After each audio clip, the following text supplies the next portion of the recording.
Bom, pra começar, rapaziada, já vou avisando que eu não tava querendo gravar esse vídeo, porque pra mim não é nada, não é discutível, tá ligado? Não existe discutir sobre esse assunto que eu vou falar hoje aqui nesse vídeo, tá ligado? Mas, bom, eu vou gravar e é isso aí, tá ligado? Hoje em dia é muito normal a gente ver muitas fandoms sobre Demon Slayer, já que é um anime que tá muito no hype, principalmente falando sobre o novo filme que lançou, né? Que, pô, o filme tá muito bom. Mas falando sobre fandom, a gente tem uma das fandoms mais doentias possíveis, a fandom do Obanai. O Obanai é um Hashira, então por si só já mostra que ele é forte. Tipo, forte entre aspas, né? Mas ele é sim forte, porque ele já é um Hashira. Então o título já deixa ele forte. Mas quando a gente fala sobre o Obanai, em questão aos outros Hashiras, o Obanai é muito mais fraco do que a maioria dos Hashiras. Ele só é mais forte do que a Shinobu. E eu acho que pelo Uzui não ter despertado a marca do caçador, eu acho que ele é um pouquinho mais forte do que o Uzui, sim. Mas a prova de que é muito mais fraco do que o restante dos Hashiras é que um moleque de 14 anos já é mais forte do que ele, que é o Tokito. E sem contar que a fandom do Obanai gosta muito de falar sobre os feitos reacionais dele. E um desses feitos que a maioria gosta de falar é quando no mangá ele desviou de um dos tentáculos do Muzan. Que sim, eu concordo, é rápido, mas o Muzan ele tava atacando aleatoriamente, porque se for falar de experiência de luta, se não fosse os poderes do Muzan, a resistência, a regeneração e a força dele, com certeza, se não fosse por esses feitos, por esses status do Muzan, com certeza o rei dos Oni seria o Kokushibo. E se o Kokushibo não existisse, seria o Doma. E se o Doma não existisse, seria o Akaza. Porque o Muzan, ele não tem experiência de luta, tá ligado? Então, a gente pode meio que colocar o Muzan ali como alguém que não sabe lutar, mas ele é forte por conta da força dele. Então, o Obanai desviar do ataque dele não é lá um feito tão grande. E, rapaziada, vocês fãs do Obanai tem que entender que ele é muito fraco em questão a maioria dos Hashiras, porque afinal ele é cego de um olho, ele é muito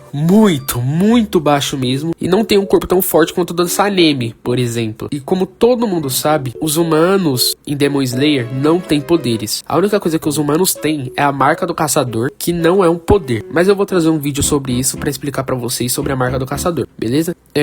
Mas o Obanai, ele não tem poderes. E ele despertou a marca do caçador e a lâmina vermelha. E isso é da hora, tá ligado? Mas o condicionamento físico em Demon Slayer é muito importante. E pelo Obanai ser baixo, ser cego de um olho, ele não é muito forte. Então o Tokito mesmo, se eu não me engano, ele com certeza deve ser mais forte que o Obanai, porque ele é mais alto que o Obanai. E o Tokito tem 14 anos. Então parem de sonhar, rapaziada. Parem de sonhar, por favor. O Obanai nunca, eu repito, nunca bateria de frente nem com a casa. Piorou contra o Kokushibo, que muitos fãs do Obanai quer falar que o Kokushibo perderia pro Akaza. Isso não tem nexo, rapaziada. Só por ele ter a marca do caçador e a lâmina vermelha, o Kokushibo amassaria o Obanai de 10 mil formas diferentes. Se o Tokito, que é mais forte que o Obanai, por um movimento só, perdeu a mão pro Kokushibo, o Obanai seria... Pô, o Obanai não teria chance nem de se mexer, tá ligado? Então não é porque o Obanai tem a marca do caçador e a lâmina vermelha que ele venceria do Kokushibo. Rapaziada, ele nem se mexeria nem contra a casa. Ele